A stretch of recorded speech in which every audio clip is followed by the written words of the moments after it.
gente, voltando com o carro para vocês. E aí, gostaram? Espero que vocês gostem do tema que eu queria abordar hoje com vocês, que eu abordei na especialização, nesses 3 dias de aula. Eu ministrei ali no IOA Criciúma, na especialização de odontopediatria do professor Cavazola. Foi bem legal, tô saindo aqui de Palhoça e me dirigindo já direto para casa da avó, né, vó? Então, pessoal, a gente conversou um pouquinho na especialização sobre o atendimento dos bebês e durante a aula que eu estava ministrando, eu falei sobre os 1000 dias do bebê. E eu vejo que ainda existe muita dúvida ou um desconhecimento desses 1000 dias e da importância dos 1000 dias. E a repercussão que esses 1000 dias podem vir a acarretar na vida futura do indivíduo. Então, os 1000 dias estão relacionados ao intervalo de ouro. Ele é chamado de intervalo de ouro, né? Ele corresponde aos 270 dias de gestação e os primeiros 2 anos de vida do bebê. Se tu somar 270 dias mais 365, nós teremos 1000 dias, né? E hoje os estudos têm demonstrado que desde a gestação até esses primeiros 2 anos de vida, a repercussão positiva, se nós tivermos hábitos bucais, nutricionais, de desenvolvimento cognitivo para a criança, nesses primeiros 2 anos, a repercussão positiva que nós podemos ter a longo prazo é muito grande.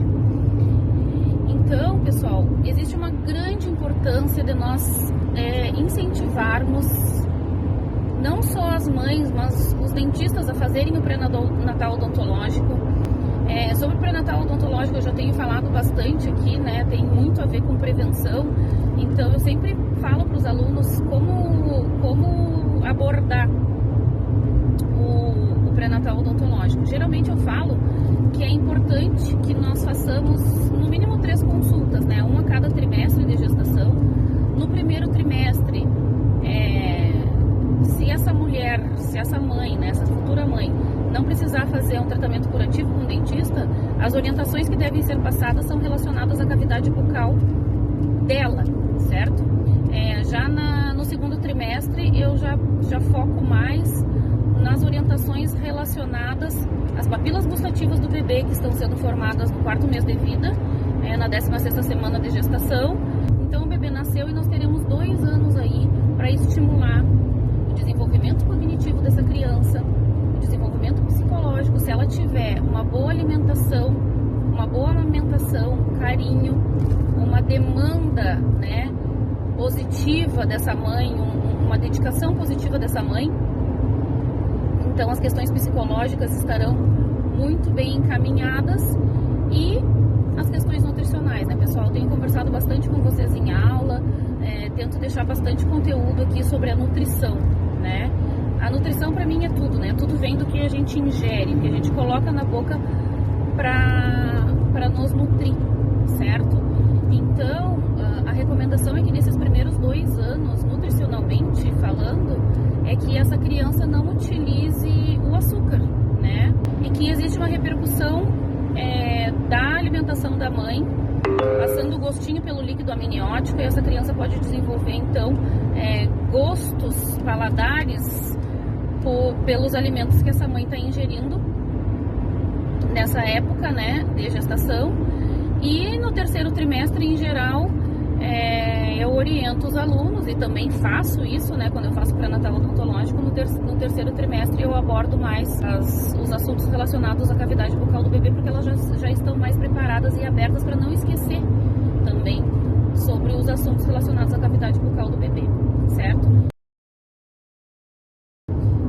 Que até alimentos açucarados que nem o mel não seja dado no primeiro ano de vida, que o açúcar não seja introduzido nos primeiros 2 anos de vida,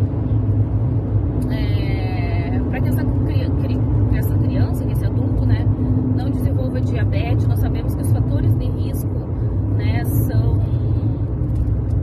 semelhantes, os fatores de risco que possam vir a acarretar uma futura diabetes, e também que ela não tenha o gosto, né, o paladar da criança está sendo formado. Então a criança ela só só consome o que é apresentado a ela. Então, se os pais conseguirem, nesses primeiros 2 anos de vida, não ofertar açúcar, seja na forma de iogurtes açucarados, seja na forma das bolachinhas, né, tanto doces quanto salgadas, e fazerem a introdução alimentar a partir dos 6 meses com alimentos mais saudáveis, essa criança vai gostar dos alimentos saudáveis. E para nós, dentro da odontologia, nós teremos uma dentição futura livre de cárie, se Deus quiser, né? Se a gente conseguir fazer esse incentivo ou essas consultas logo cedo, sempre pensando na prevenção das doenças crônicas, né? Lembrando que a doença cárie é uma das doenças crônicas mais prevalentes no mundo, certo? Que ainda os dados demonstram que 98% da população mundial é acometida por essa doença. A gente não pode fechar os olhos para isso, apesar dos dados terem melhorado muito no Brasil. Agora vai ter o levantamento epidemiológico, o SB Again, né? Eu participei lá em 2002, eu participei sendo examinadora e também digitei os dados quando eu trabalhava lá em Mariana Pimentel, e agora a gente vai ter o levantamento epidemiológico mais uma vez feito aqui no país. Então é muito importante que a gente lembre e que a gente consiga passar essas orientações para os nossos pacientes ou até mesmo para as pessoas que serão examinadas no USB. Tá bom, pessoal? Queria deixar esse recadinho para vocês, espero que vocês gostem. E vamos lá, né? Até a próxima. Beijo, beijo!